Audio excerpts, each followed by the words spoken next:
State on Saturday. So it'll be a really good week for us to get pushed and challenged, and two big home matches. Long Beach beat Texas last week or 2 weeks ago, and Creighton's playing great. So this is going to be a fun week for volleyball fans, and I think our players will be excited to play at Devaney. It's been a while since Creighton played at Devaney. I think 2019 is the last time they were there. Is that what it was? A couple COVID years, a couple of years up at CHI Yeah. too. And we could have them back on your home floor this week. Yeah. I don't know why did we play 2 years in a row at CHI? Oh, that's right. Yeah. Okay. All right. Good memory. But are you glad to be able to have them back on your home court and kind of welcome them? Well, we like playing in Devaney as much as we can, and so it's nice because that was I didn't think about that, but it's and I think they're scheduled to come back next year too. So I lose track on scheduling how all that works out, but yeah, it'll be good. It's be nice to have them on our home court. 2 weeks in, are you starting to get a good feel for how this team the pieces are coming together, or is it still a work in progress? I still feel like it's a work in progress. I mean, we're doing some really good things, but we got a lot of things we can do better, and we got to get better. And I still think they're working through things. There's a lot of competition, for spots, and but I think we're getting better every match. Are you getting any answers to those questions you had before the season?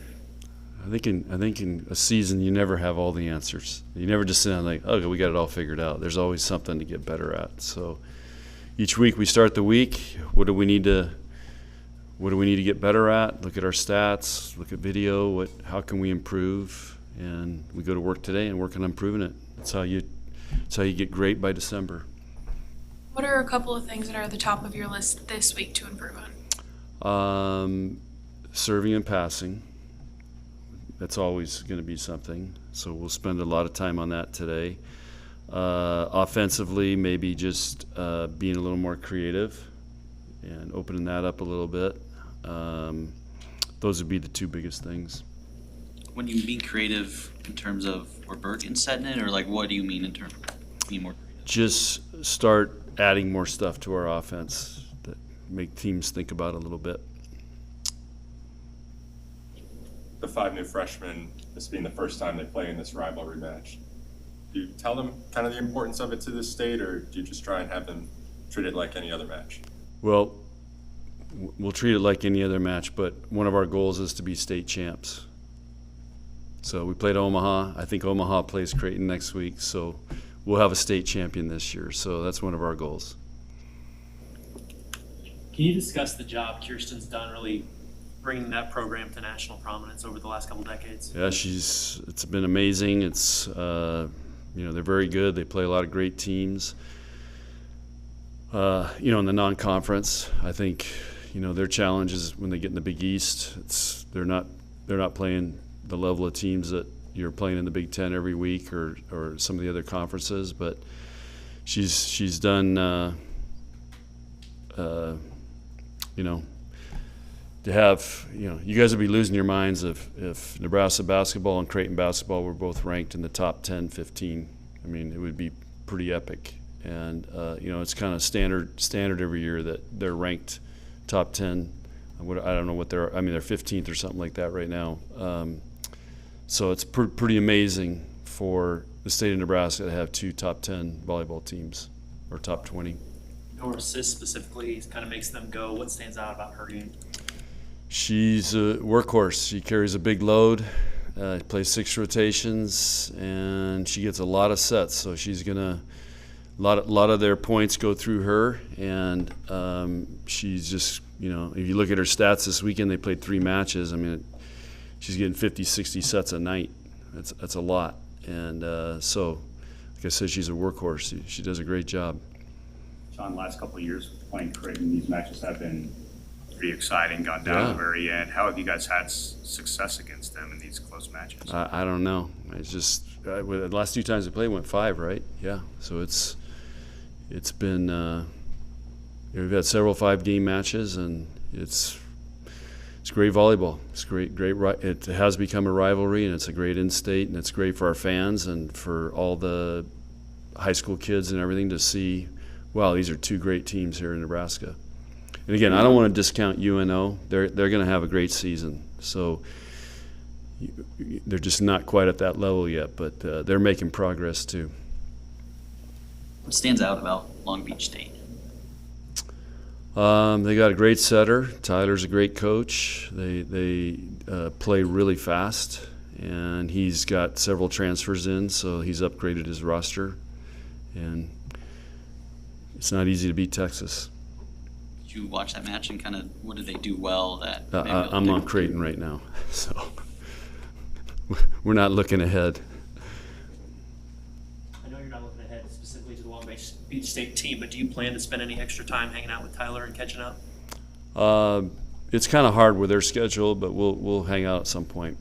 Yeah, I don't even know what their travel schedule is. I think they're coming to play Omaha on Thursday, so then that means they'll probably be down here Friday, but I haven't got that far yet. What stands out about him as a coach? Why has he gotten to the level he's gotten to so quickly? He was at Nebraska for 2 years. He's been with a lot of great coaches, a lot of great programs. He's coached beach, he's coached indoor, he's coached men and women. He just has a lot of experience, and that's why I've hired him twice. You know, he's a very good coach, and now he's learned how to build a program, and he's doing a great job. They're breaking records, they're breaking attendance records. They beat a Big Ten team for the first time in 20 years or whatever it's been, beat the #1 team in the country. So he's making a great turnaround there and building that program. And I love it because he's so stressed out about more than just coaching now that I love it because these guys have no idea when you're a head coach all the other things you have to deal with and take care of. Did you give him any congratulatory text when he took down Texas? Oh, yeah. No, I still follow all of our assistant coaches still follow him. We still talk. How have you seen Andy Jackson just progress through these first 5 matches? I think the biggest thing for her is she's kind of settled down. I think when she first got here, it's like, do I really belong here? Coming from where her background was and the level of volleyball she played. Now I think I see a very confident, composed player in her, and she's really, really coachable, and she's really picking things up fast. But I think the main thing is she's living in the moment, and she's settled down, and she knows she can be a great player. Can say it looked like Lindsay's best match of the season so far. What did you see from her in that match that you hope that you can carry forward? Yeah, she just was doing a great job attacking, especially out of system, made some huge swings, had a couple really nice blocks, and that's what we've been seeing in practice. Coach, one player wanted to ask about another freshman, Harper Murray. I mean, how mature has she been, and how much has she impressed you with how she's played in her first couple of games? She's gotten a lot of playing time, and right now statistically she's doing some really nice things. She's serving really well. She's hitting our leading outside hitter efficiency-wise, and she's done a really nice job blocking. And so I think again she's a 6 rotation player. She's Kansas State down there was a new experience for her. She struggled a little bit, but she pulled herself out of it. So I think that's just the biggest thing is learning. How hard and how long you have to play well for against all these teams and at this level. And, she's working really hard. She wants to be great. And I think that's probably her greatest strength is she wants to be great. She's not settling for anything right now. She wants to be great. It's been about a week since volleyball day. I know you're trying to focus on all of the other things that go with your job, but what has the outreach been like for you with people reaching out to you and all of that stuff the past week? It's been unbelievable. I mean, it's from everywhere. People have reached out, thanked us, commented about how great this is for women's sports. What a great event.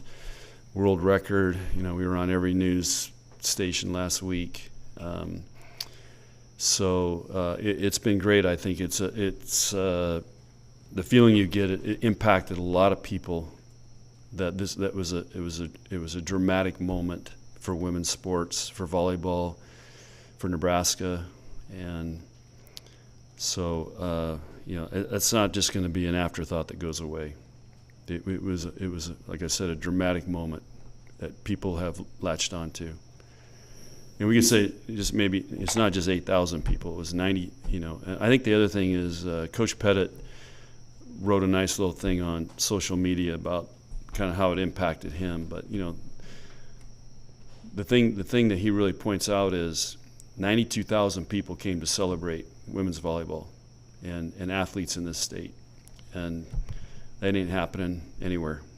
So that's why it was such a dramatic moment. And just to kind of see how these national news anchors were moved by it. I did one interview, I think it was with CNN. She was actually a Husker graduate. And just seeing how you could just tell how proud she was in the interview and moved by, that event. So that was kind of cool. 'Cause those guys are doing, they're doing a lot of big stuff, and just seeing the pride in her face. Were you surprised? Because it's not just sports programs that are asking about it. These are news programs that kind of cross that threshold into general topics, not just sports. Yeah, anytime you get Stephen Smith talking about it, it's crossed everywhere. So that's a great example. I mean, it's gone in and you see some of the male athletes who were tweeting about it and so on. Like I said, it was a dramatic, impactful moment. Building off that, the the Omaha Supernovas now being a team here, it's a destination for college athletes, young girls to look up to. Gina Mancuso is one of those players now. With Volleyball Day and the Supernovas now coming together. Timing couldn't be better for a pro league starting, and after all that, they're getting a lot of attention and exposure out of that, and so I mean, if it's ever going to work, this is the timing's great. Kennedy and Caroline are the only ones that haven't played yet. Should we expect to see them outside an injury situation, or what's their situation? It's we think long term for them, but you can't make plans because everybody's got to be ready to go. So so we're just going to make sure we manage their seasons the best we can for them, for us, and if we need them, they're going. Final questions? Okay, thank you. Okay, thanks, guys.